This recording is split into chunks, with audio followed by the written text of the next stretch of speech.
En estos días, como tal, un estudio, vamos a decirlo así, secuencial, pero sí de temas que son importantes y que de alguna manera también van ligados.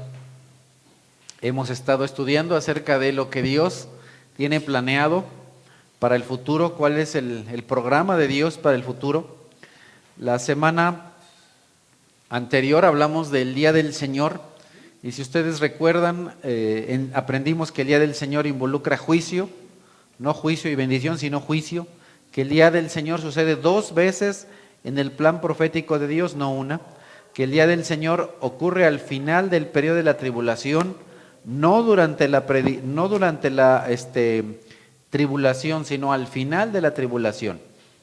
También de nuevo sucede al final del milenio, no durante el milenio, y que el Día del Señor respalda el premilenialismo futurista, ya que ustedes saben, en esta iglesia compartimos esa creencia. En esta iglesia somos premilenialistas futuristas.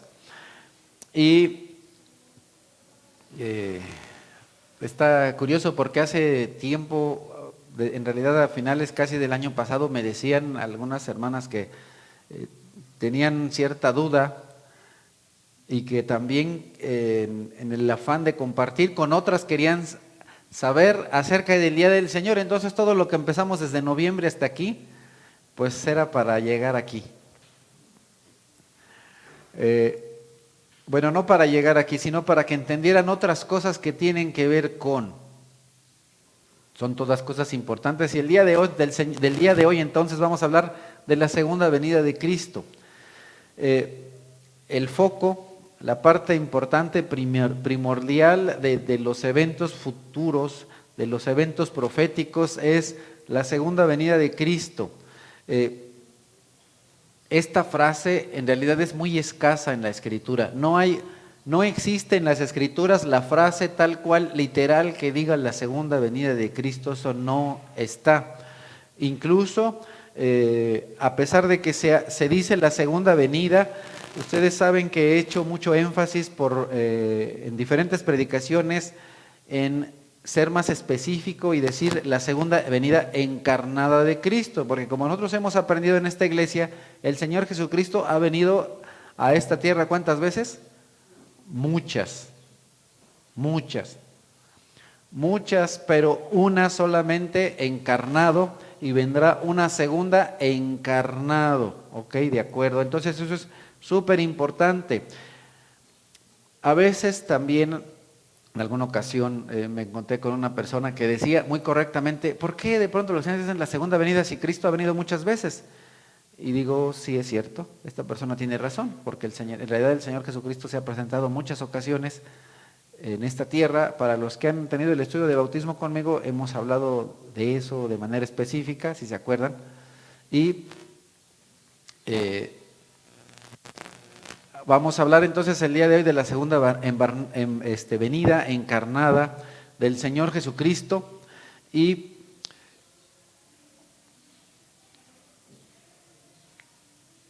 la Escritura nos dice en Mateo 25, cuando el Hijo del Hombre venga en su gloria, con todos sus ángeles, se sentará en su trono glorioso.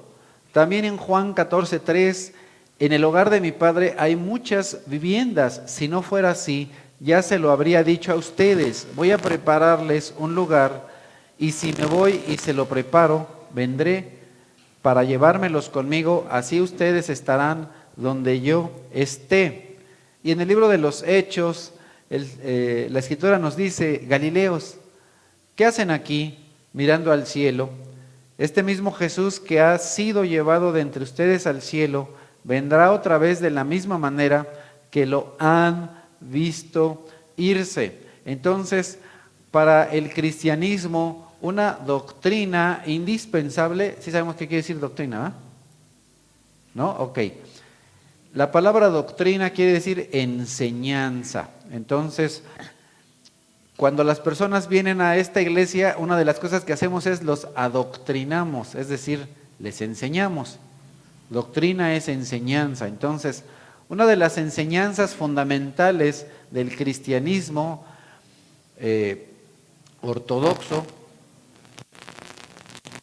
ortodoxo. Para los que nos acompañan los domingos a las 3, pero ya les hemos explicado qué es la ortodoxia. Ortodoxo es la persona que tiene el conocimiento correcto o las creencias correctas. Entonces, esa es la ortodoxia. Entonces, para el cristianismo ortodoxo, es decir, para todos los cristianos que tenemos las creencias correctas, qué cosa, ¿verdad? La enseñanza de la segunda venida del retorno de Cristo es indispensable. Lo voy a decir de nuevo en términos técnicos. La doctrina de la segunda venida es para un cristiano ortodoxo indispensable. Entonces, el Nuevo Testamento nos enseña que es necesaria una segunda venida de Cristo. ¿De dónde tomamos esa palabra?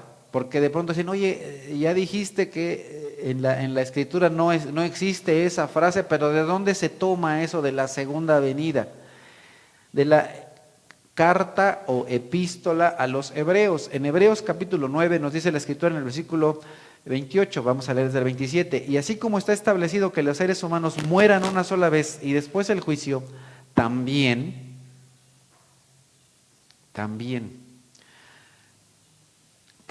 que también está establecido. Recuerden que cuando nosotros leemos la Escritura tenemos que, por eso no empecé en el versículo 28, porque dicen también que, pues también está establecido. Así es como nosotros entendemos o interpretamos correctamente la Biblia. También está establecido que Cristo fue ofrecido en sacrificio una sola vez para quitar los pecados de muchos y aparecerá por segunda vez. De ahí tomamos la frase, la segunda venida, la segunda vez. Y aparecerá por segunda vez, ya no para cargar con pecado alguno, sino para traer salvación a quienes lo esperan. Entonces, la segunda venida va a poner fin a la era presente, a la era actual, a la era del hombre. Y de acuerdo con el 77, ¿se acuerdan que hablamos de los 7 en las predicaciones anteriores? Que tenemos varios 7 a los cuales en alguna traducción del libro de Daniel le pusieron semanas, pero aprendimos que en realidad se debe decir 7. Para el 70º grupo de 7 presentado por Daniel, ese 70º representa el reinado del anticristo, y ese reinado va a ser traído por obra de Satanás. Entonces, también esta segunda venida es el punto de partida o el punto de inicio del reino milenial de Jesús en la tierra, que si nos da tiempo lo vamos a ver hoy, si no, pues lo veremos la próxima semana. Este retorno de Jesús, porque aquí dice que aparecerá por segunda vez, es una transición entre el tiempo entre el tiempo actual, entre el tiempo en el que vivimos gobernados por el malo y el justo reino de Jesús.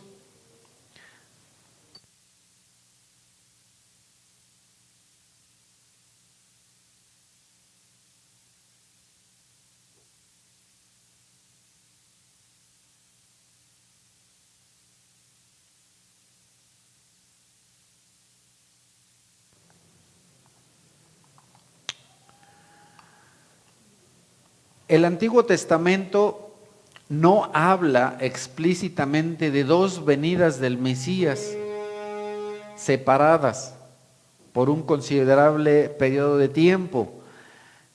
El Antiguo Testamento predijo a un siervo sufriente como un rey, como un gobernante, pero no explicó que estas dos situaciones se iban a producir en dos tiempos diferentes. ¿Sí? De nuevo, el Antiguo Testamento nos nos muestra, nos enseña, por un lado, a un siervo sufriente y a una persona, a un rey gobernante, pero el Antiguo Testamento no nos aclara que esto sucederá en dos periodos distintos de tiempo. Nosotros al día de hoy, conforme estudiamos la Escritura, nos damos cuenta que así es, que en un momento determinado el Señor Jesucristo fue la persona escogida para sufrir, para pagar los pecados del mundo en una cruz, pero en un tiempo diferente reinará. Hace 2000 años el Señor Jesucristo no vino para reinar, sino únicamente para ser ofrecido como sacrificio. Predijo, pero no explicó. Entonces nosotros tenemos en el Salmo 110, un salmo que en algún momento el mismo Señor Jesucristo también, al cual hace referencia. En el Salmo 110 encontramos a David, inspirado por el Espíritu Santo, diciendo, así dijo el Señor a mi Señor. Algunas personas dicen, oye, qué revuelto está eso. Bueno, ahorita explico eso. Siéntate a mi derecha hasta que ponga a tus enemigos por estrado de tus pies, que el Señor extienda desde Sión el poder de tu cetro. Domina tú en medio de tus enemigos. Entonces, el Señor Jesucristo, no voy a predicar de eso, solamente lo voy a comentar. El Señor Jesucristo en alguna ocasión está ahí y hay varias personas sentadas y les pregunta, ¿de quién es hijo el Cristo? Y ellos dicen, de David. Entonces el Señor Jesucristo responde, si es de David entonces, ¿por qué David le llama Señor? Pues nadie a su hijo le llama Señor. Después de esto, y como nadie supo contestar, ya no le preguntaron. ¿Por qué? Porque en realidad nosotros hemos entendido y hemos aprendido en esta iglesia que, en efecto, Jesús no es hijo de David, sino hijo del único Dios verdadero, que tampoco Jesús es hijo de María o de José, sino hijo del Dios creador del cielo y de la tierra, del único Dios verdadero. Y así pues, entonces, Jesús es Dios. Nosotros en este salmo lo podemos leer para entenderlo mejor. Así dijo Dios Padre a mi Señor Jesucristo. Así dijo Dios Padre, Dios es el Señor, pero resulta que Jesucristo también es Señor. Pues ¿por qué Dios Padre es Señor y Jesucristo es Señor? Porque los dos son Dios. Dos personas que son Dios, pero hay una tercera persona que también es Dios. Nosotros creemos en esta iglesia que tres personas son un Dios, tres personas, un Dios. A esto le llamamos la Trinidad, Padre, Hijo y Espíritu Santo. Y entonces, así dijo Dios Padre a mi Señor Jesucristo, o el Señor Padre a mi Señor Jesucristo, siéntate a mi derecha hasta que ponga a tus enemigos por estrado de tus pies. Entonces, aquí dice que el Señor Jesucristo está sentado, ¿qué? Esperando. Al día de hoy no están todos los enemigos por estrado de los pies del Señor Jesucristo. Las Escrituras no nos dan una indicación de que los santos del Antiguo Testamento tuvieran un entendimiento de esta separación o de esta distinción o de esta diferencia. Pero nosotros vamos viendo que se va revelando progresivamente a lo largo de la Biblia todo lo que Dios planea para el futuro. La revelación de Dios es progresiva. ¿Sí saben lo que quiere decir eso? Que se va revelando poco a poco. No es que Dios sea diferente, sino que se va revelando progresivamente. ¿Sí? Zacarías en el capítulo 14 también trata respecto a esta segunda venida, en un contexto en el cual Jerusalén es asediada por sus enemigos, y esto conducirá al retorno del Señor. En Zacarías 14, la Escritura nos dice en versículos 3 y 4, entonces saldrá el Señor y peleará contra aquellas naciones como cuando pelea en el día de la batalla. En aquel día pondrá el Señor sus pies,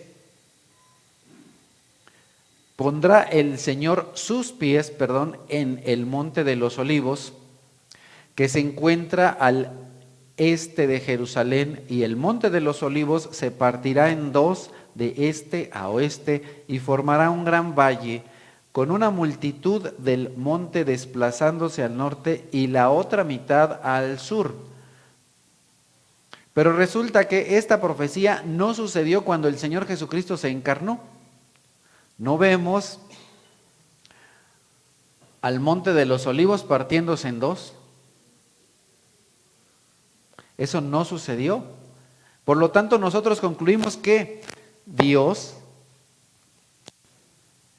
es un Dios fiel. ¿Sí sabemos qué quiere decir esa palabra, verdad?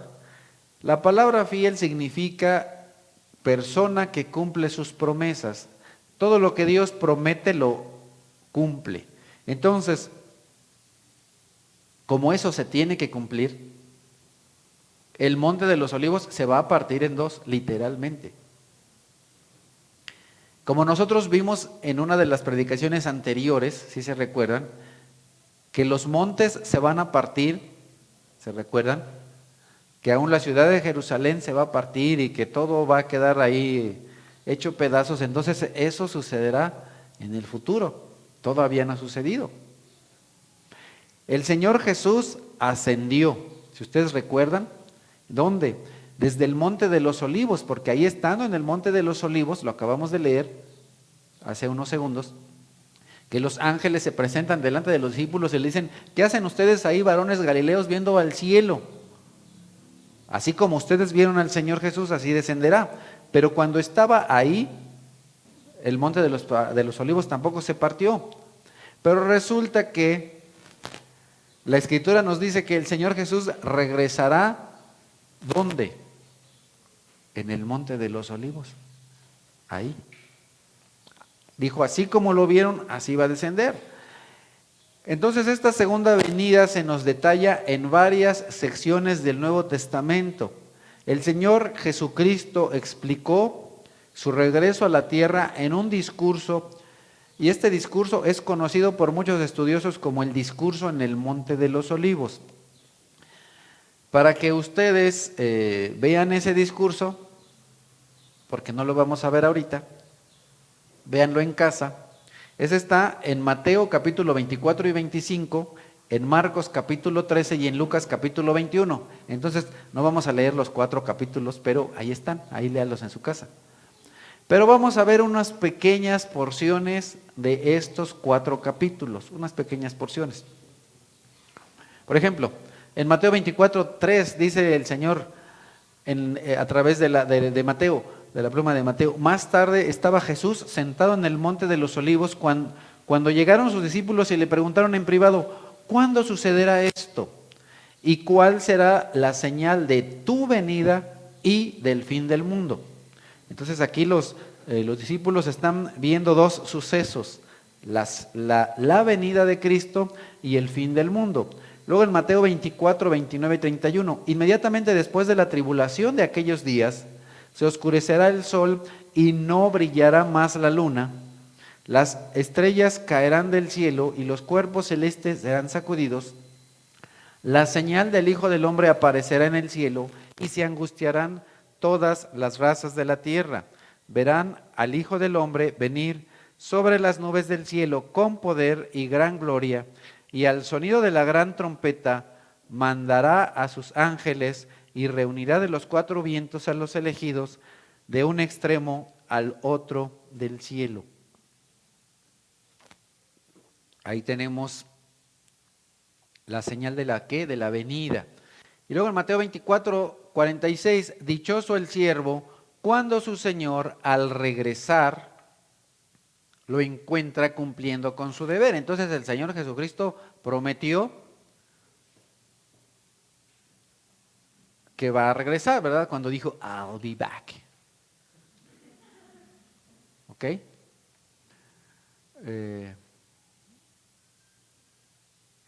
Para los que no conozcan a Schwarzenegger, aparecen en sus películas, ¿ok? En Mateo 25, del 10 al 13, dice la Escritura, mientras otra porción de la Escritura, en realidad hay varias cosas. Es importante, voy a hacer comentarios chiquitos porque vale la pena. Es importante que entre tanto nosotros esperamos esta venida, estemos cumpliendo con nuestro deber. Pregúntate, ¿cuál es tu deber? ¿Aquel Señor te llamó? ¿Tuviste un llamado? ¿Ya se te llamó a servir en algo en la iglesia? ¿Estás cumpliendo con ello? Mateo 25, del 10 al 13, pero mientras iban a comprar el aceite, llegó el novio y las jóvenes que esperaban preparadas entraron con él al banquete de bodas y se cerró la puerta. Después llegaron también las otras. Señor, Señor, suplicaban, ábrenos la puerta. No, no las conozco, respondió él. Por tanto, agregó Jesús, manténganse despiertos porque no saben ni el día ni la hora. Entonces tú y yo nos tenemos que mantener siempre despiertos, siempre atentos, porque no sabemos cuándo vendrá, cuándo iniciará, cuándo no solamente se dará ese día. Ahora, más adelante, voy a retomar esto cuando hablemos del milenio, pero nosotros, aunque no vamos a pasar por la tribulación ni por el milenio, trayendo esto a una aplicación personal, tampoco sabemos en qué momento el Señor nos llama a su presencia, en qué momento te vas a morir. No sabes cuándo viene el arrebatamiento. Entonces, es cierto, aunque no vamos a pasar por la tribulación, pero cuando el Señor te lleva al arrebatamiento, estarás listo para ser llevado. En Mateo 25 dice el Señor Jesucristo, habla de una persona, de varias personas, de tres a las que se les dan diferentes cantidades de talentos, o sea, de monedas valiosas. Y dice la Escritura, quítenle las 1000 monedas. ¿A quién? Al que no hizo nada con aquellos dones que Dios le dio. Quítenle las 1000 monedas y dénselas al que tiene las 10,000. Porque a todo el que tiene se le dará más y tendrá en abundancia. Al que no tiene se le quitará hasta lo que tiene. Y a ese siervo inútil, échenlo fuera a la oscuridad donde habrá llanto y rechinar de dientes. Amado hermano, hermana, no seamos inútiles. Dios te ha dado algo, algún don, alguna habilidad. Úsala para la gloria de Dios. Qué vergonzoso será que se nos llame siervos inútiles, porque no estamos haciendo lo que tenemos que hacer y porque no estamos poniendo en práctica y sacando provecho para el reino de Dios, llevando fruto. Mateo 25, 31 al 32, cuando el Hijo del Hombre venga en su gloria con todos sus ángeles, se sentará en su trono glorioso. Todas las naciones se reunirán delante de él y él separará a unos de los otros como separa el pastor las ovejas de las cabras. Pondrá las ovejas a su derecha y las cabras a su izquierda. Y a pesar de que tú te reúnes con nosotros o nos ves en tu casa, pregúntate, ¿soy oveja o soy cabra? Qué terrible escuchar que de pronto se dice de alguno de nosotros que no nos estamos comportando como ovejas, sino como cabras. No seamos así. No estamos llamados para ser así. No nos debemos comportar así. En el mundo, ¿qué te enseña? Es más, esto de las cabras me recuerda a uno de esos libros que a la gente del mundo le encanta, ¿no? Que a los hombres les gusta que sean cabras, ¿no? Pues sí, a los hombres del mundo. Y las mujeres que dicen, yo también quiero uno que sea bien, así como cabra. Pues sí, está bien. Pero nosotros no somos llamados ni a ser así, ni tampoco a querer que nuestra pareja sea así. Porque nosotros no somos cabras, sino ovejas. Porque los que son cabras, pues son del diablo. Y tú no quieres ser del diablo, ni que tu esposo ni que tu esposa sea del diablo. Qué terrible, ¿verdad? Que tu padre sea Dios y tu suegro el diablo. Bueno, algunos hasta abrieron los ojos. Comentario breve.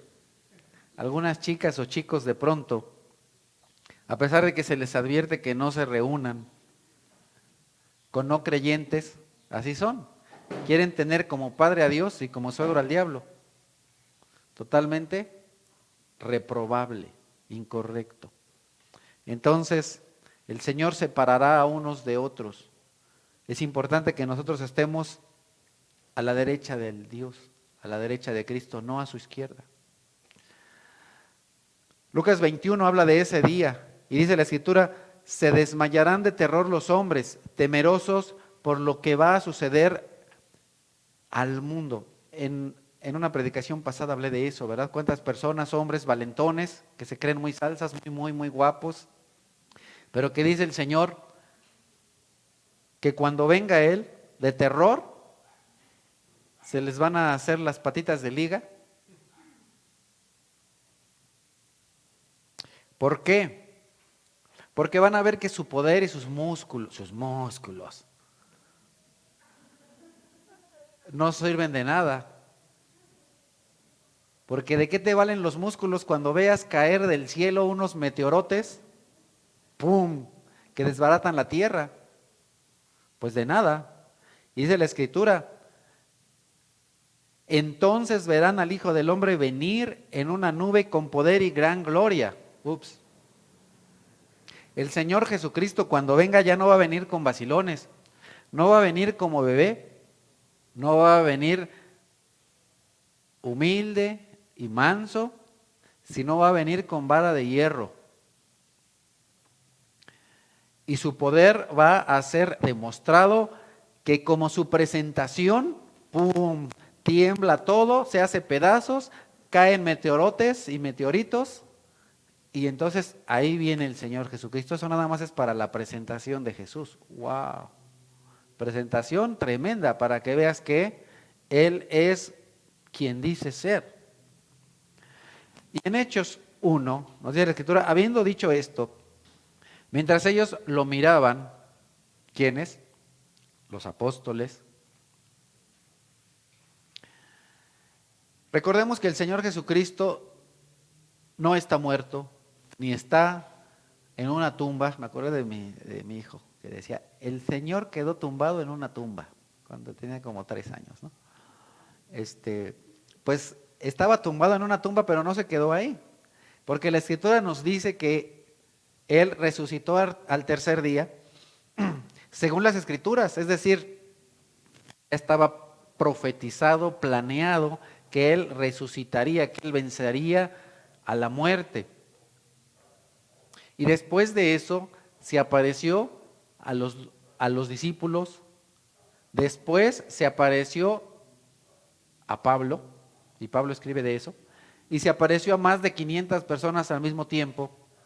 Y no es de que se apareció y se fue, sino que estuvo durante 40 días en esta tierra, todavía haciendo cosas tremendas y demostrando que Él verdaderamente había resucitado. ¿Por qué 40 días? Para que los discípulos no creyeran, no, pues que soñé, ando mal, ando desvelado, fue un alucín. No, no fue un alucín, fue algo real.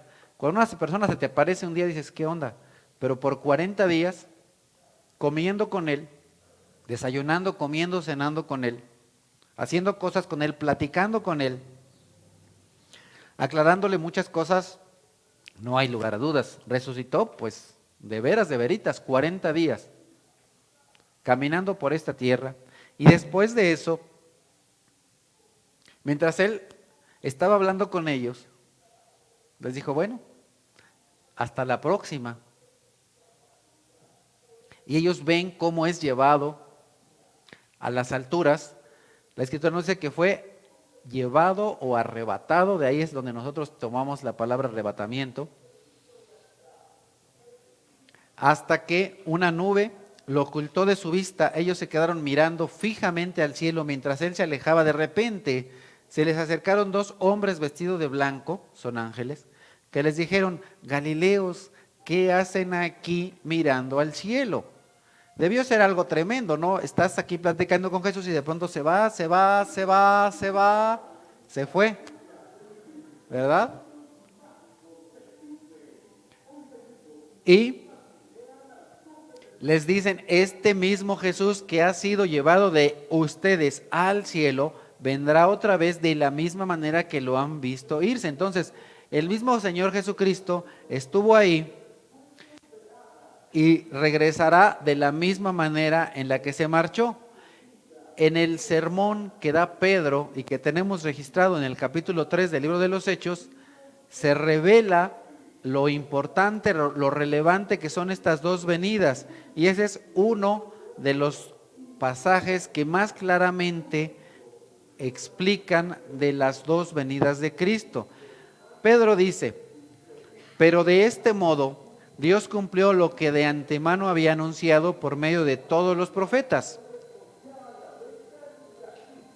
que su Mesías tenía que padecer.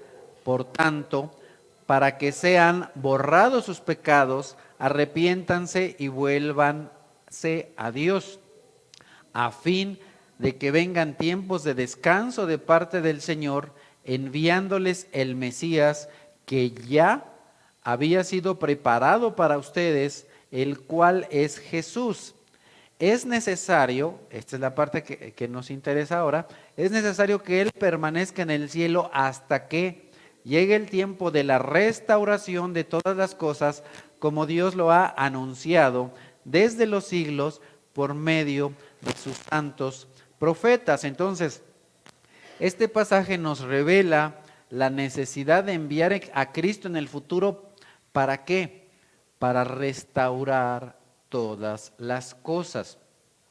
Resulta que Dios planea que todas las cosas sean restauradas para que cumplan el propósito por el cual fueron creadas.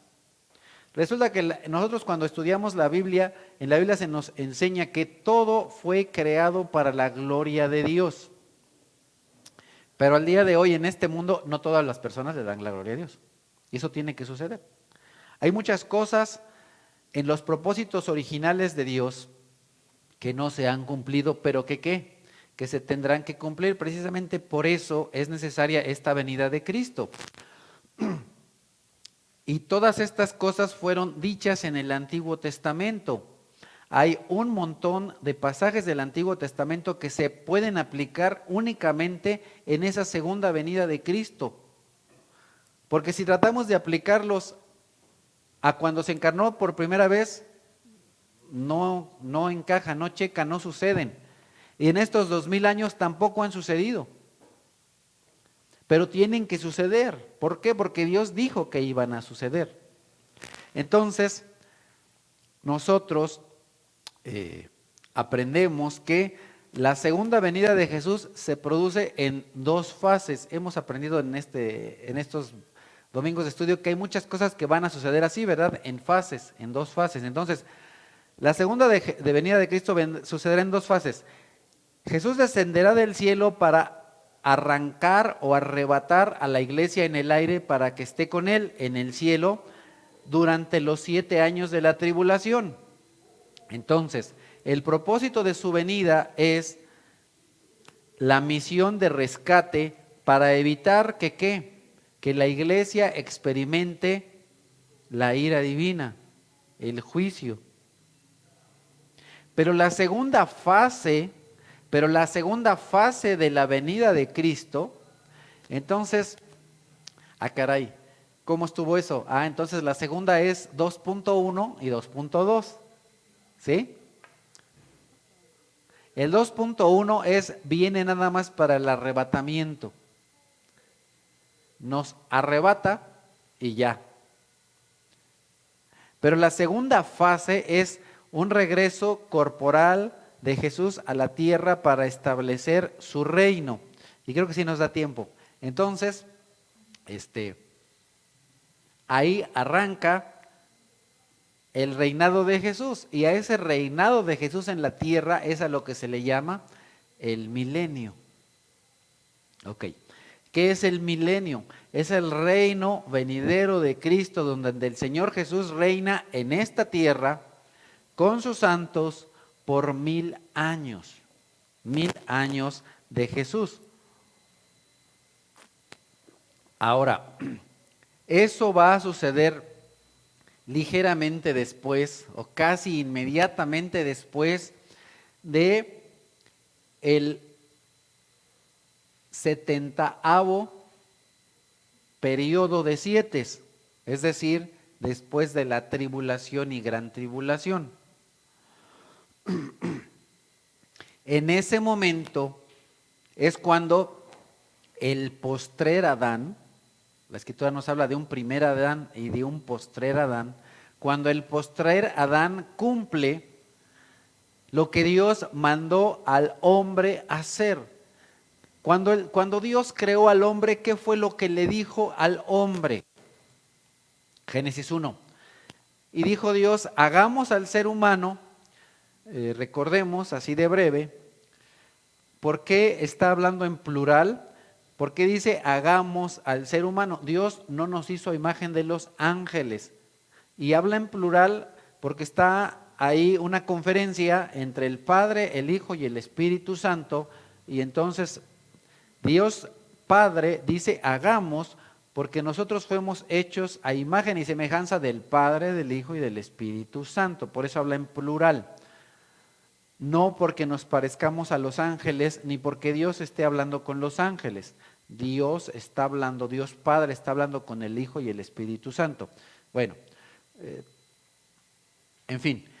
Y dijo, hagamos al ser humano a nuestra imagen y semejanza, que tenga dominio sobre los peces del mar y sobre las aves del cielo, sobre los animales domésticos, sobre los animales salvajes y sobre todos los reptiles que se arrastran por el suelo. Y Dios creó al ser humano a su imagen, lo creó a imagen de Dios, hombre y mujer los creó y los bendijo con estas palabras: sean fructíferos y multiplíquense, llenen toda la tierra y sométanla, dominen los peces del mar, a las aves del cielo y a todos los reptiles que se arrastran por el suelo.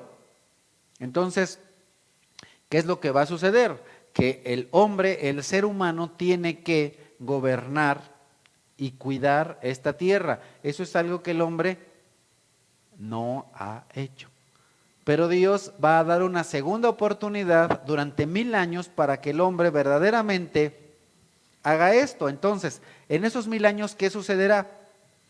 En esos 1000 años las personas que salgan de la tribulación gobernarán con Cristo y se multiplicarán. ¿Cómo te multiplicas?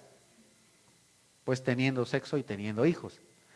Por lo tanto, durante el milenio las personas tendrán hijos. Eso sucederá en el milenio. También, durante ese tiempo, se va a cumplir que aquel al que humanamente es reconocido o debería haber sido reconocido como hijo de David, porque en términos humanos María es descendiente de David y José también, y Jesús era de la familia de María y José, humanamente hablando, y Dios prometió que alguien del linaje de David reinaría. Eso sucederá. Lucas capítulo 1 nos dice en los versículos 31 a 33, quedarás encinta y darás a luz un hijo y le pondrás por nombre Jesús. Él será un hombre, un gran hombre, y lo llamarán Hijo del Altísimo. Hijo de Dios Altísimo. Dios el Señor le dará el trono de su padre David y reinará sobre el pueblo de Jacob para siempre. Su reino no tendrá fin.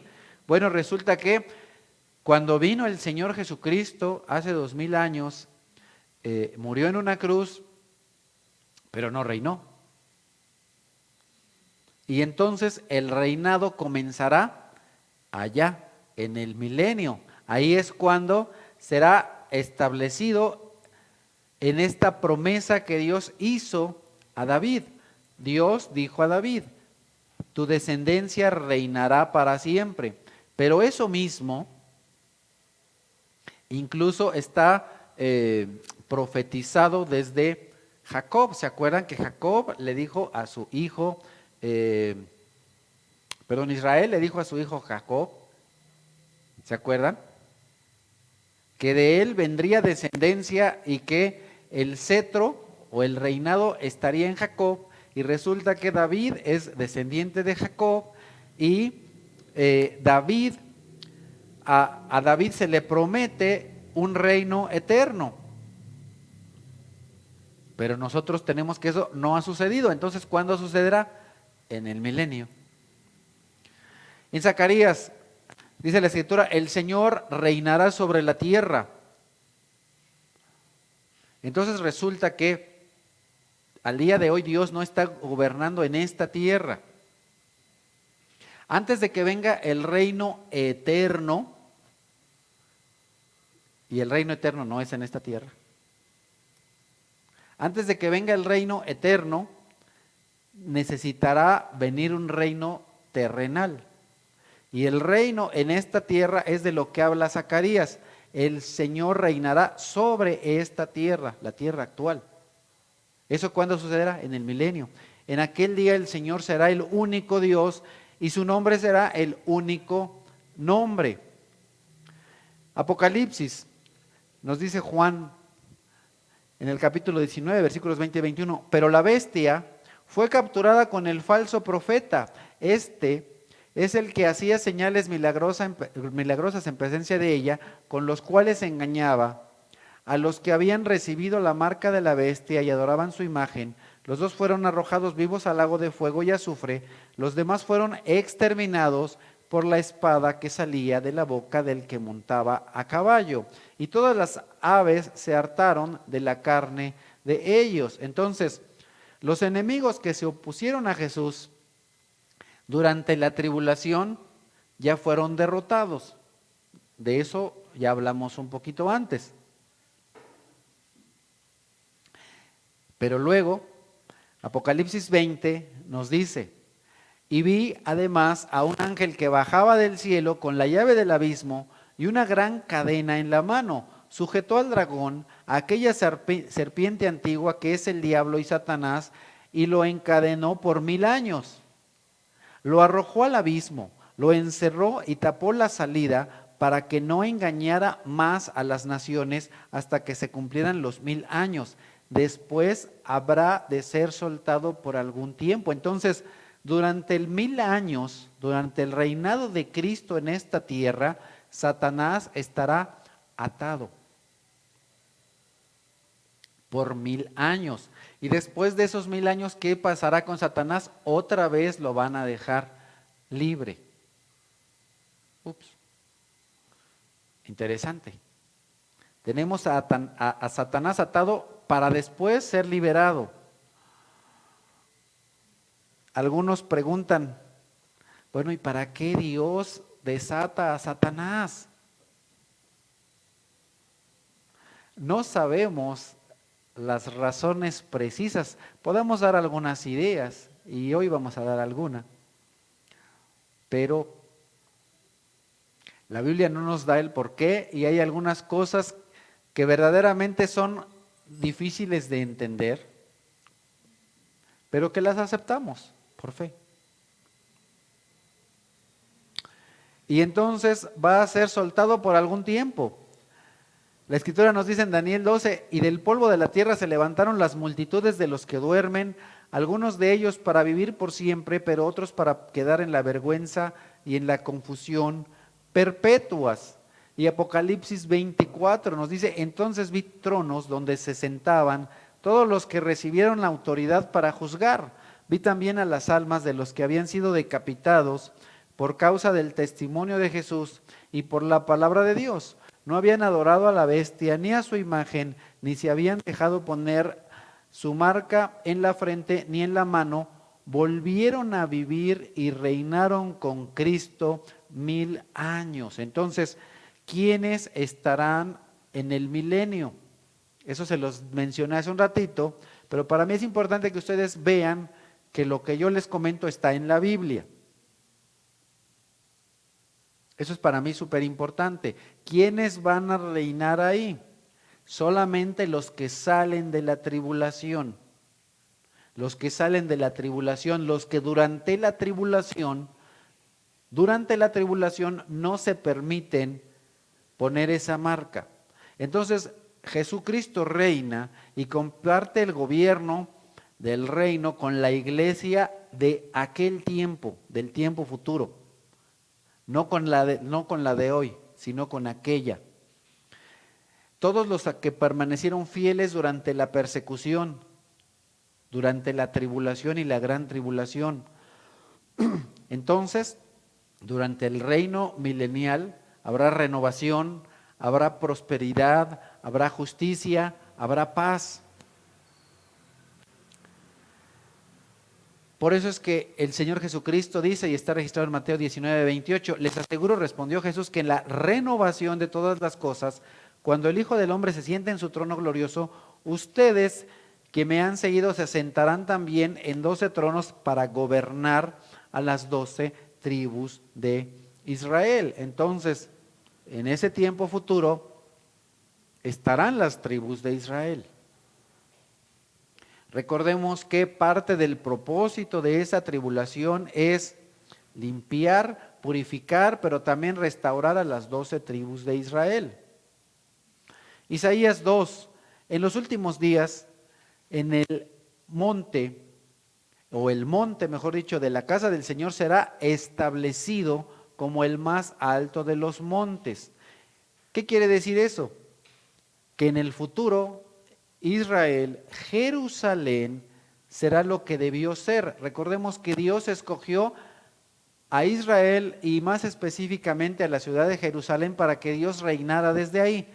Pregunta, ¿el día de hoy o durante estos 2000 años el mundo ha reconocido que hay un Dios y que reina desde Jerusalén? No, eso sucederá.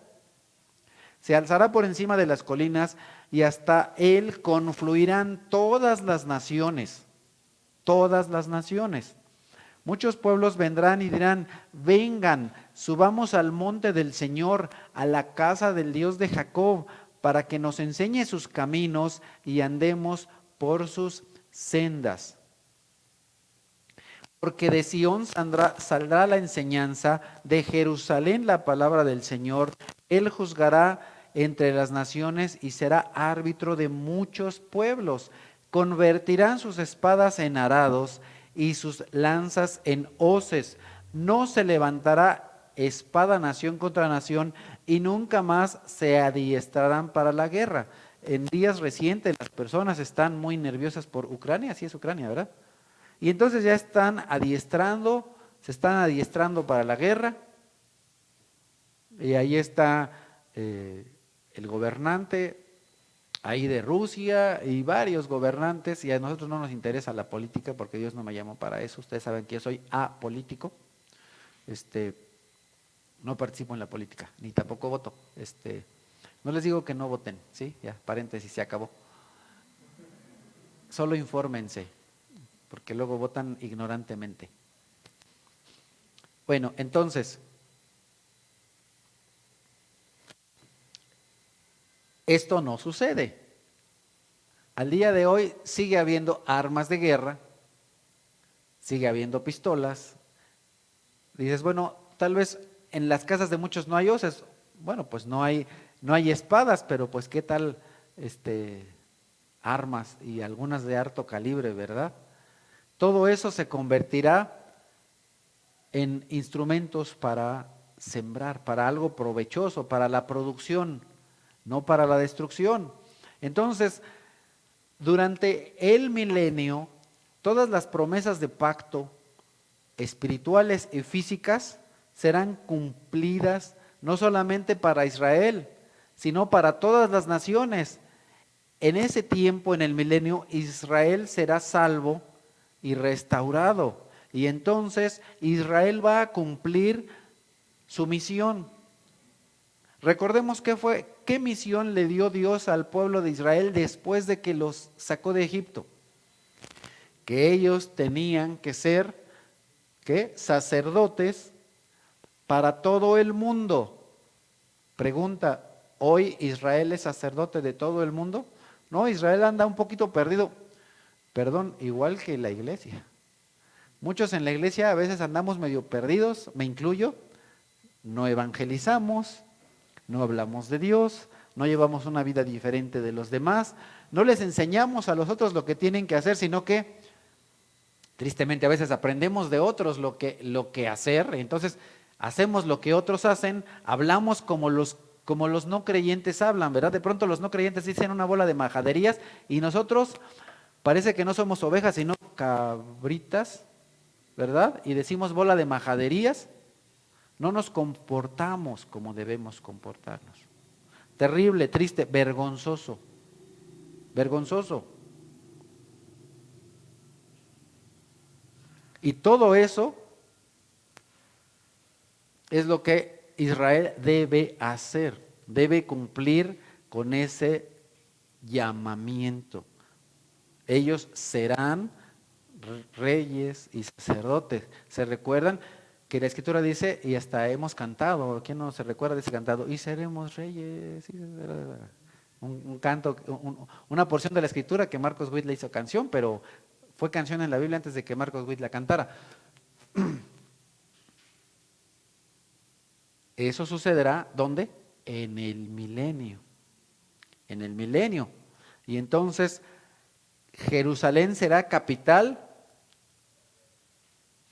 en la cual no habrá distinción entre la iglesia y el Estado, porque será una iglesia-estado en la cual, ¿quién es el sumo sacerdote? Por supuesto que no es el Papa, sino es el verdadero sumo sacerdote, Jesucristo. Jesucristo reinando, no desde Roma, sino desde Jerusalén. Jerusalén, capital del mundo.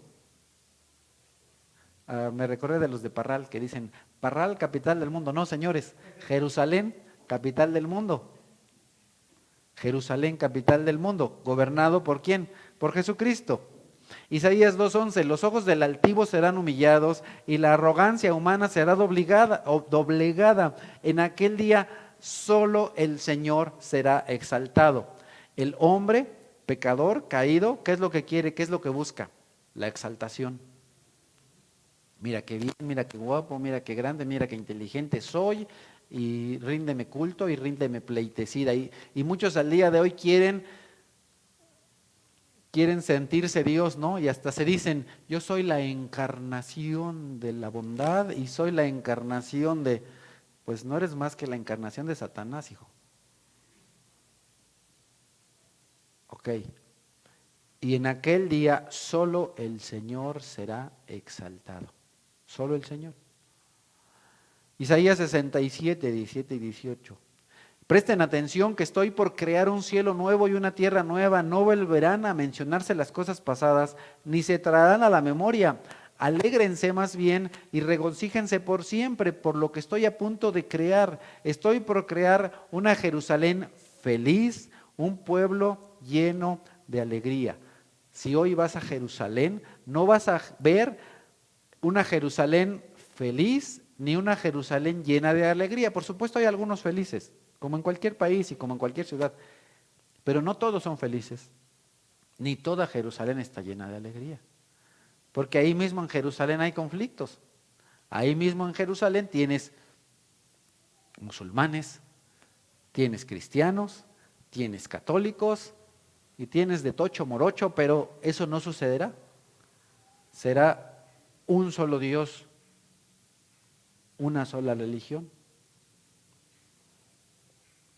Todos cristianos, solo creyentes, un solo Dios, una sola fe, una sola fe. Isaías 65, me regocijaré por Jerusalén y me alegraré en mi pueblo. No volverán a oírse en ella voces de llanto ni gritos de clamor.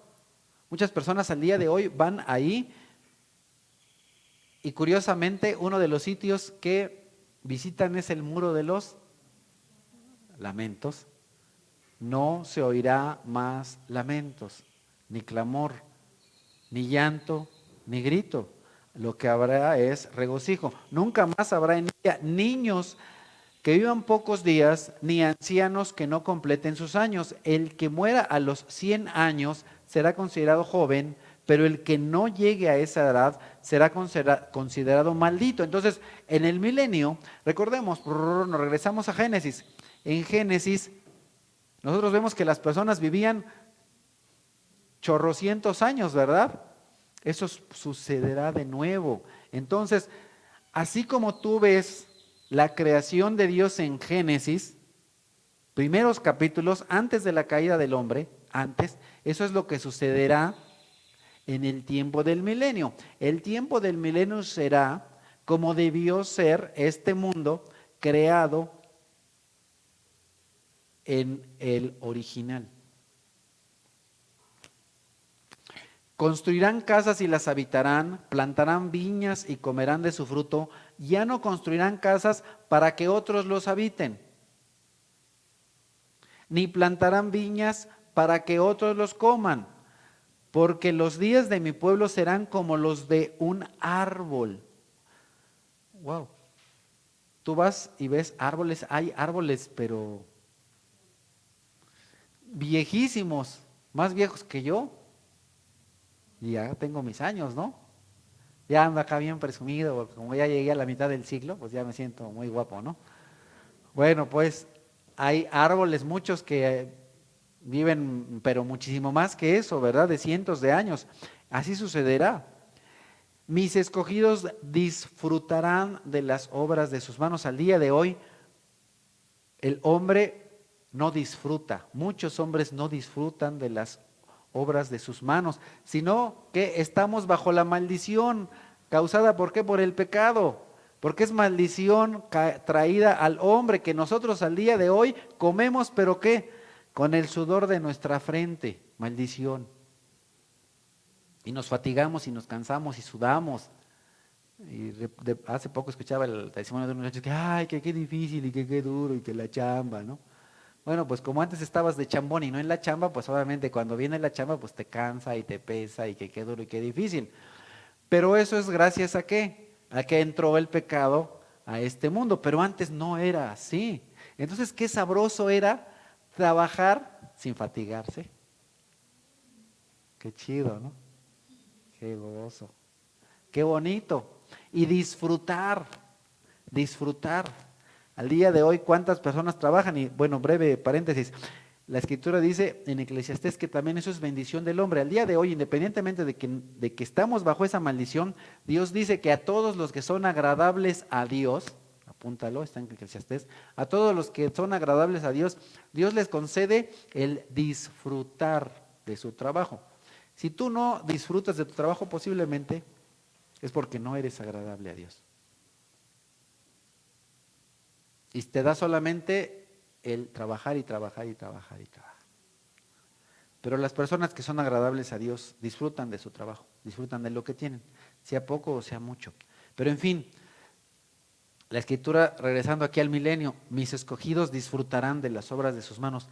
Todas las personas que vivan en aquel tiempo disfrutarán. No solamente trabajarán, ni vivirán para trabajar,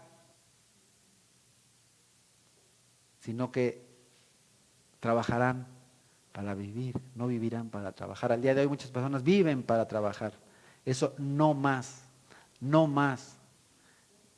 Trabajarán para disfrutar y vivirán para disfrutar. No trabajarán en vano ni tendrán hijos para la desgracia. Tanto ellos como su descendencia serán simiente bendecida del Señor. Antes que me llamen, yo les responderé. Todavía estarán hablando cuando yo los habré escuchado. Wow, qué cosa tan hermosa. El lobo y el cordero comerán pasto juntos. Ah, caray, ¿cómo está eso? ¿Un lobo comiendo pasto? Pues sí. Y la serpiente se alimentará de polvo. En todo mi monte santo no habrá quien haga daño ni destruya, dice el Señor.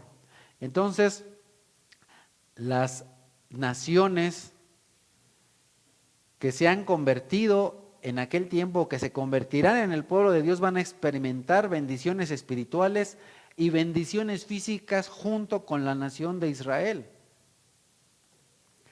En aquel día habrá en Egipto 5 ciudades que hablarán el idioma de Canaán y que jurarán lealtad al Señor Todopoderoso. Una de ellas se llamará la ciudad del sol. Wow, qué hermoso. En Egipto, una nación que Dios maldijo y que Dios dijo que no se tendría que regresar a Egipto para pedir ayuda. Cero enemistad con Egipto. En aquel día habrá un altar para el Señor en el corazón mismo de Egipto. En Egipto, ¿qué es lo que había? Una idolatría terrible. El dios de la luna, el dios del sol, el dios de las moscas, el dios de la muerte, el dios Rana. Todos esos dioses a Dios, un solo Dios. Y ahí en Egipto un altar para Dios. Y en su frontera un monumento al Señor. Esto servirá en Egipto de señal y testimonio del Señor Todopoderoso. Ahora no dice una estatua de Dios, ¿verdad? Un monumento no es lo mismo.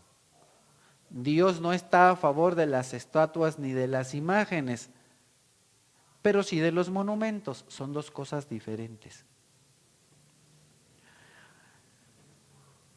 Cuando ellos clamen al Señor por causa de sus opresores, Él les enviará un Salvador y defensor que los librará, de modo que el Señor se dará a conocer a los egipcios, y en aquel día ellos reconocerán al Señor, lo servirán con sacrificios y ofrendas de grano, harán votos al Señor y se los cumplirán. El Señor herirá a los egipcios con una plaga y aún hiriéndolos los sanará.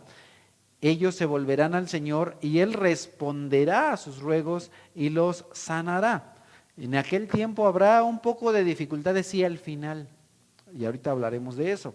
Bueno, tal vez la próxima semana.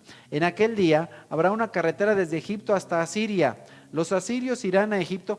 Los asirios históricamente fueron ¿qué? Enemigos de Israel. Se recuerdan que ellos estaban asolando a una parte al norte y en el sur estaban los babilonios y entonces ahí se andaban peleando. ¿Sí se recuerdan? Históricamente lo vimos eso. Y si no, pues ahí vean en el Facebook o en el YouTube las pláticas que tenemos de los domingos de 3 a 5. Hay que hacer comercial también de eso. En aquel día, Israel junto con Egipto y Asiria, los enemigos acérrimos históricos de Israel, Egipto y Asiria. Mira nada más. En aquel día, Israel será junto con Egipto y Asiria una bendición en medio de la tierra. El Señor Todopoderoso los bendecirá diciendo, bendito sea Egipto, mi pueblo, y Asiria, obra de mis manos, e Israel, mi heredad. Como se dan cuenta, todo esto apunta ¿a qué? Al milenio. Días vendrán en que Jacob echará raíces, en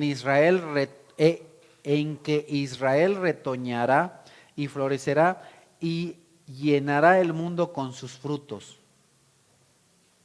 Entonces, nosotros tenemos un montón de bendiciones y maravillas, pero no será perfecto. Es maravilloso.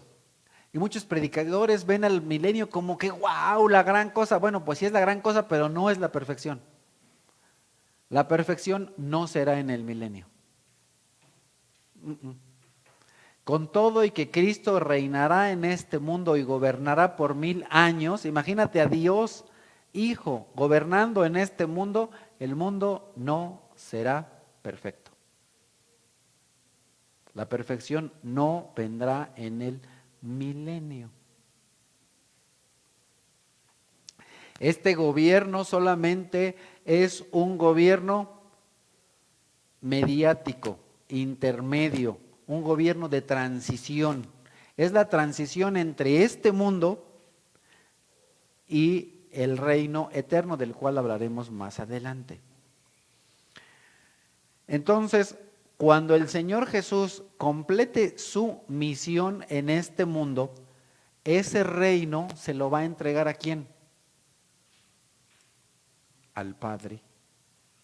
Eso lo dice la Escritura también. Durante el milenio, Cristo gobernará en este mundo y después ese gobierno se lo entregará al Padre. 1 Corintios capítulo 15 nos dice, entonces vendrá el fin cuando Él entregue el fin de este mundo, porque todo lo demás apenas es partes que van a ir sucediendo. Entonces vendrá el fin cuando Él, Jesús, entregue el reino a Dios el Padre, luego de destruir todo dominio, autoridad y poder. Entonces, ¿qué es lo que tiene que suceder antes del reino eterno? El reino de Cristo de 1000 años. Durante este reino, Él va a venir, gobernar y al final, Él entregará todo al Padre, pero se lo tiene que entregar. Cristo no le va a entregar a Dios Padre el mundo como lo tenemos ahorita, sino que primero tiene que venir la limpieza profunda, ¡pum! Y luego lo que quede por limpiar. Porque es necesario que Cristo reine hasta poner a todos sus enemigos debajo de sus pies. El último enemigo que será destruido es la muerte, pues Dios ha sometido, ya vamos viendo entonces qué es lo que va a suceder después del milenio. También va a ser destruida la muerte. Pues Dios ha sometido todo a su dominio. Al decir todo ha quedado sometido a su dominio, es claro que no se incluye a Dios mismo, quien todo lo sometió a Cristo. Entonces Dios va a dar la oportunidad para que Dios Padre va a hacer todo para que Cristo ponga debajo de sus pies a todos sus enemigos. Ya que todos los enemigos de Cristo estén bajo los pies de Cristo, ahora sí Cristo le entrega el reino al Padre. Eso es como va a suceder. Y cuando todo le sea sometido, entonces y el Hijo mismo se someterá a aquel que le sometió todo, para que Dios sea todo en todos. Entonces, de nuevo, el milenio debe venir por una razón sentada en Cristo. Debe existir un reinado sostenido, un reinado suficientemente largo. Pues yo creo que 1000 años son suficientes, aunque son poco comparado con la eternidad. Pero para Dios algo relativamente considerable, dice, pues reínate un cachito, ¿no? Pues unos 1000 añitos nomás. Ok. Curioso, pero pues 1000 años para Dios, pues. Pero ya es algo representativo. Entonces, en esta tierra es a donde Jesús experimentó ¿qué? Rechazo. La Escritura nos dice en Juan que vino a los suyos, en Juan 1:1, que vino a los suyos, pero los suyos le rechazaron. Él fue repudiado, él fue ejecutado. Jesús se compadeció de los hombres y ahora regresará en gloria, en las nubes, para reinar en la tierra. Entonces, el reino milenial nos subraya a Jesucristo como Rey. Rey. Aquel al que no reconocieron como Rey, será reconocido como Rey. Aquel que no tuvo reino, lo tendrá. Aquel que no tuvo un asiento, lo tendrá. Y entonces, todos los santos estarán ahí reinando, pero algunas veces, de nuevo, se piensa que el milenio es el reino eterno. No, no te confundas, el milenio es antes. Pero el milenio de nuevo, será mucho mejor que nuestro mundo actual, pero todavía no será lo perfecto. Ahora, hay una cosa interesante. Aquí nos dice que el que muera de 100 años será maldito. Entonces, ¿qué es lo que sucede? Que al día de hoy muchos de nosotros no llegamos ni a 60, 70, ¿verdad? La misma escritura dice que a lo mucho el hombre llega a 70. Es la vida promedio. Ya llegamos a 70, ya así como que ya la hice, ya la brinqué, ¿no? Pero en aquel tiempo vivirán más de 100, ¿y qué es lo que tendrán? Hijos. Pero ¿qué es lo que va a suceder con los hijos de esas personas? ¿Sabes qué es lo que va a suceder? Dios desde el principio ha dado a todos algo que es la capacidad de decidir por sí mismo, el tener voluntad. Dios no creó robots sin mente, sin sentimientos, sin corazón. Dios hizo a seres pensantes, con capacidad de decisión, con voluntad. Y resulta que aún reinando Cristo, es algo que a lo mejor nos parece inconcebible, pero sucederá. Aún reinando Cristo en este mundo, las personas mostrarán lo que son. Esto está interesante. A veces se dice incorrectamente: ay, es que esta persona me hace enojar. Esta persona hace que yo me ponga mal. Esta persona, a lo mejor has escuchado eso, ¿no? Ay, es que los hijos me ponen así. Ay, es que tu mamá, porque siempre se le echa la culpa a la suegra, ¿no? Ay, es que tu mamá me pone de malas. O, ay, es que la vecina. No. Yo he aprendido esto. Las dificultades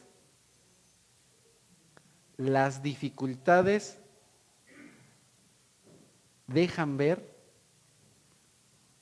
en quién crees y las dificultades dejan ver quién eres.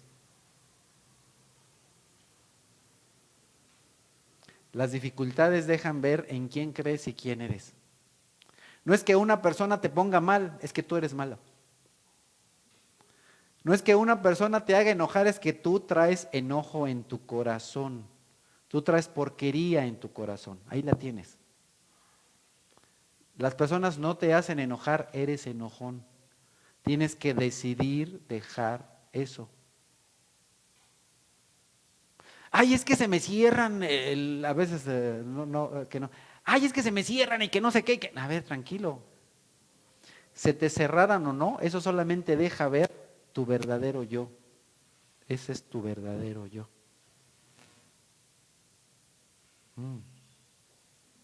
Entonces, en el milenio, aún reinando Cristo, por eso te dije, te puede parecer sorprendente, pero no, porque al día de hoy muchos que se dicen cristianos no lo son.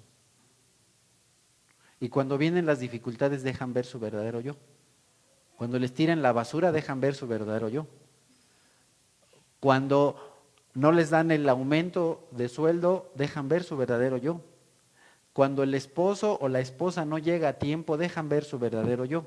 Cuando no les dan el regalo de cumpleaños que quieren dejan ver su verdadero yo. Cuando no limpian como deben de limpiar, las personas dejan ver su verdadero yo. Cuando podría seguir. Ese es tu verdadero yo. Pero tú debes entender eso. Cristo vino para que no reine sobre ti el pecado. Y muchas personas siguen dejando al día de hoy que el pecado reine en ustedes, en nosotros. Hermanos amados, ya estuvo suave, ¿no? Ese viejo hombre se tiene que morir. Tienes que matar a tu vieja. Tienes que matar a tu viejo. Ay, qué bueno que dijo eso el pastor, porque ahorita llegando a la casa, me lo he hecho. Yo tengo que matar a mi viejo, al viejo Martín. Porque si no lo mato, porque eso es la salvación es muerte y vida. Si tú no matas a tu viejo yo, entonces lo vas a dejar con vida y él es el que va a gobernarte y él es el que va a reinar. Y entonces, ¿por qué este énfasis en esto? Porque te puede parecer sorprendente, oye, pero ¿cómo puede ser posible con Cristo reinando y las personas van a pecar? Claro, igual que tú, que te dices cristiano y pecas, cosa que no debería, no debería. Cuando yo estudié, cuando tú lo ves a primeras, tú dices, pero ¿cómo es posible? O sea, no, pero a ver, espérame, o sea, Cristo reinando en este mundo y las personas pecando, pues tú te dices cristiano y pecas. ¿Cuál es la diferencia? ¿Cuál es la diferencia? Ninguna, ninguna. Eso sucederá en el milenio. Con Cristo reinando en este mundo, las personas tendrán hijos y muy posiblemente no ellos, porque ellos vienen saliendo de la tribulación, pero sus hijos no pasaron por la tribulación. Van a ser capaces de pecar y van a ser capaces de darle la espalda a Dios. Sorprendente. Entonces, los sobrevivientes de todas las naciones que atacaron a Jerusalén subirán año tras año para adorar al Señor Todopoderoso y para celebrar la fiesta de las enramadas. Entonces, ¿qué es lo que sucederá en aquel tiempo del milenio? Las personas subirán a adorar, pero al final del milenio, Satanás será liberado del abismo. Y entonces, ¿qué es lo que va a hacer? Va a dirigir una sublevación en contra de la ciudad santa, en contra de Jerusalén. Y todos aquellos que estén involucrados en esa rebelión van a ser destruidos con fuego que caiga del cielo. Y Satanás será enviado, ahora sí, de una vez por todas, al lago de fuego. Apocalipsis 20.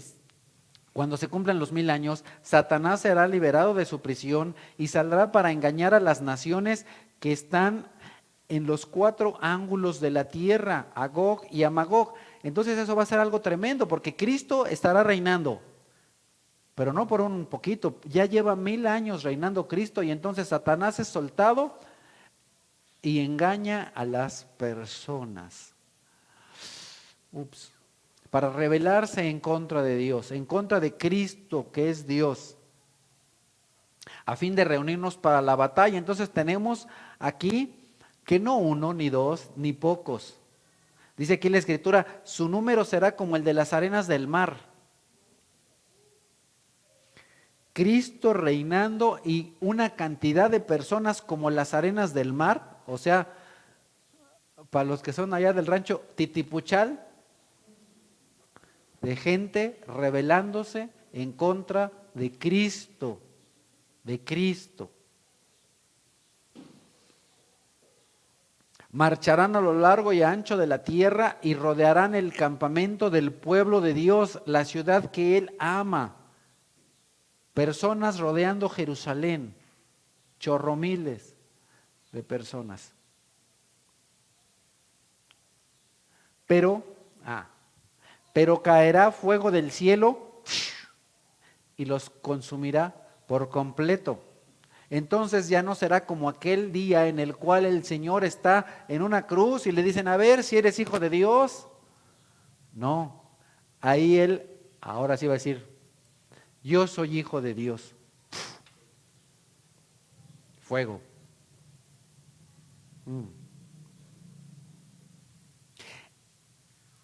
Y los consumirá por completo, rostizados, chamuscados, quemados. No rostizados, sino pulverizados, hechos cenizas.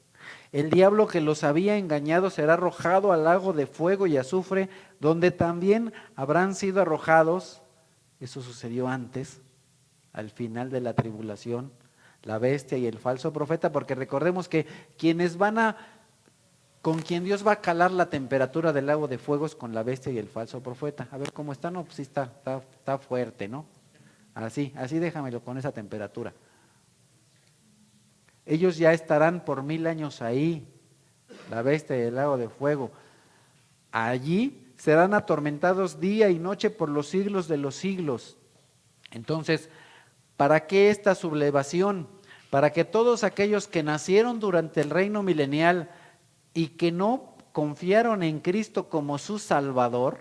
Oye, pero uno puede decir, pero ¿y Salvador de qué? Pues ¿cómo que de qué? De la ira de Dios, del pecado. Recordemos que Cristo debe ser reconocido por nosotros como Dios y como Salvador, y Dios nos salva del pecado, de la muerte, del engaño del diablo. Y todos aquellos que no confíen en Cristo como su Dios y como su Salvador, a Dios serán quemados. Entonces, se les va a dar la oportunidad de reunirse con Satanás, y ellos lo harán con mucho gusto. Se van a reunir con Satanás, y entonces este evento al final no indica que Dios es débil. Oye, pero ¿qué no cantamos que Dios es todopoderoso? Este evento no indica la debilidad de Dios, sino indicará el poder de Dios y la ira de Dios, la santidad de Dios.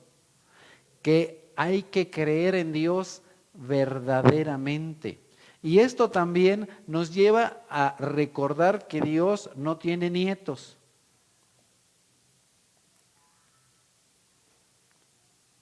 Solo hijos. Que si yo soy salvo, eso no implica que mis hijos también. Que las cunas cristianas no existen. Bueno, a lo mejor la cuna sí es cristiana. Igual que los coches, ¿verdad? Que dicen, ay, ese coche es cristiano. Bueno, pues el coche sí, pero el que lo conduce no. Porque maneja, pero sí que qué barbaridad. Ok, entonces, todo eso solamente va a mostrar el gran poder de Dios y la ira de Dios. Entonces, aquellos participantes dicen, no, pues ese Jesús, no, ahorita nos lo echamos. No.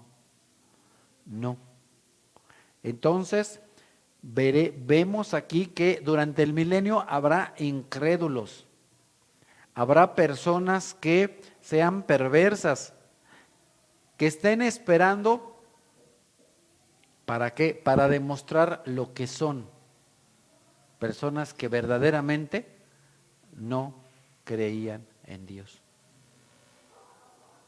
Entonces, aun cuando esas condiciones pudieran parecer ideales, ¿de qué nos quejamos hoy? ¿De un gobierno corrupto? ¿De que si los moches y de que si esto? ¿Que si la casa azul? ¿Que si la casa morada? ¿Que si la casa gris y que si la casa blanca? De eso nos quejamos, ¿verdad? Allá no habrá eso, pero con todo y que no haya eso, habrá aquellos que escojan rebelarse. Y entonces el último filtro para entrar al reino eterno, ese es el último filtro, es el milenio. Ahí se filtrarán, por último, los verdaderos creyentes. Y entonces nosotros vamos a ver a todo el poder de Dios desplegado antes de que venga el juicio delante del gran trono blanco. Y como ahí le vamos a pausar y la próxima semana continuamos. Entonces sí lo puse a hacer, de hablar de la segunda venida de Cristo, incluyendo el milenio. Espero que haya sido claro, y si no, pues mándenme un mensajito y me dicen qué fue lo que no entendieron. Ya no nos dio tiempo para preguntas y respuestas, pero mándenme un mensajito. Igual a los del más allá, mándenme un mensajito y vamos a continuar alabando a nuestro Señor, porque Él es Rey eterno, Dios todopoderoso. Gracias a Dios que hoy nadie se me durmió, rompí récord.